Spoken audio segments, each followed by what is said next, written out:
Coach Nickerson. Okay, I look at you and you still look like a little dude to me, like a young guy, right? When you took this head coaching job, how old were you? I was 27. Okay, what is it like leading people who sometimes you're 4 or 5 years older than? Sometimes less than that. My first year here, we had Jesse Meese on the team, and we nicknamed him Grandpa. He was, I think, older than my one assistant at the time. No way. It's definitely a challenge, But I think when you just command that respect from him, you show them that you're here for the right reasons and that you genuinely care about them. They buy in and they trust you. So it's all been good for me. Okay, so being like you were like New York State champ 5 times, right? Yep.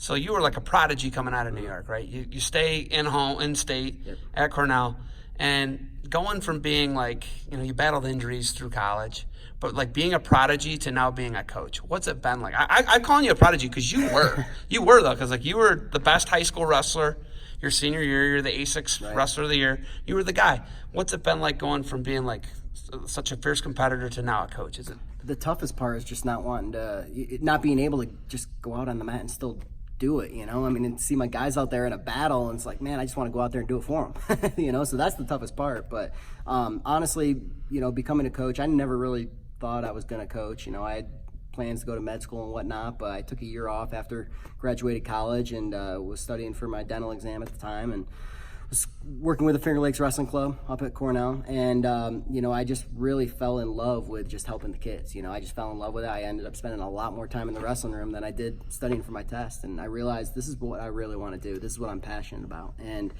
I think that passion came from just having coaches that really went all in on me. They fully invested their lives, their careers, their time into me, and it paid off. Because again, I had a lot of struggles in college, and I think a lot of college student athletes have a lot of struggles.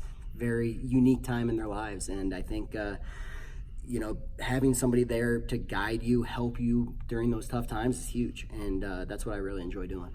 So I was watching Seeley wrestle today, and the guy's built like a Greek god. Yep. And I've seen him wrestle before. Actually, I did like one of his matches where he beat Orndorff in like his redshirt year, that like open tournament in Ohio, right? The National Collegiate Open, right?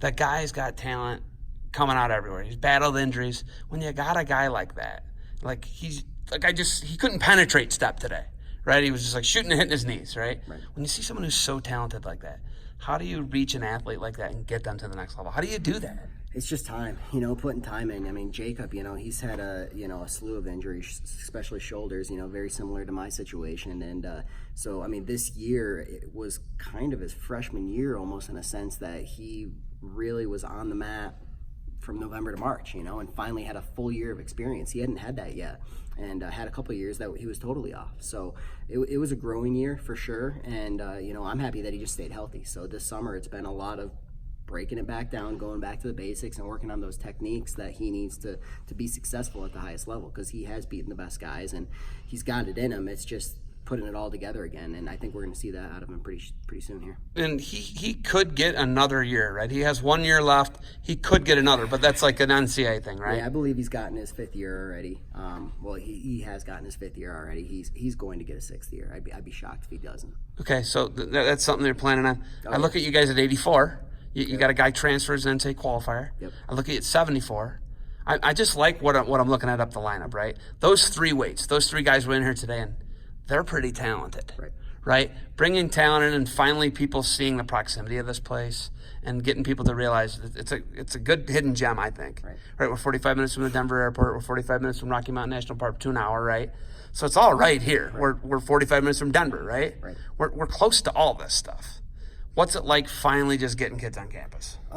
It's refreshing, these kids are dedicated, they're committed, they want to win, and the best part about it right now is they're all young. We've got a lot of really young talent in the room. I had 1 senior, or 2 seniors this year. We had Dante Rodriguez transfer in, and then Montoya. And this coming year, I have 1 senior.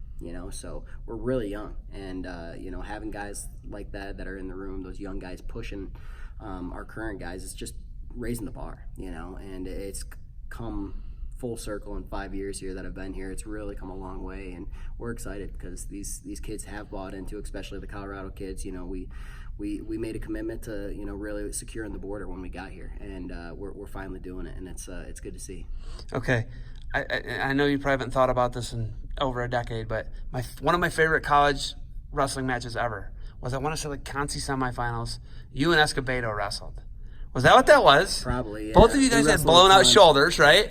You guys both were wearing like the shoulder harnesses. Do you remember that? I don't. Was that in Detroit? I don't remember which specific match, but I mean, we wrestled a ton. We both had a ton of injuries. Yeah, I mean, yeah, we've battled a lot. That's one of my greatest rivalries. I put that as one of the greatest. That's a great rivalry, right? Yeah, what was your record? What was the record back and forth? Do you even know?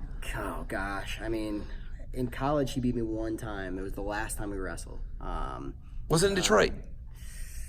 Oh gosh, that would have been Omaha. Okay.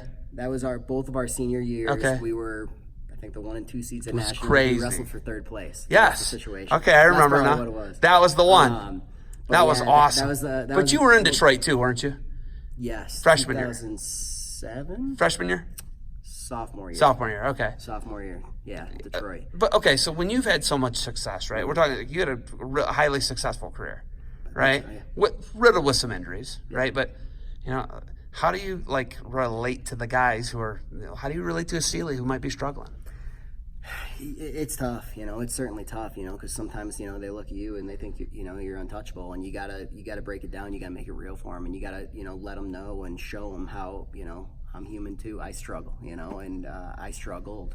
You got to show them that, and just developing those relationships. And I think after time, they begin to trust you, and once they trust you, then they're all in, and you can really push them past those boundaries and get them to that next level. But it's the challenge of coaching, but it's also the best part that makes it the most enjoyable.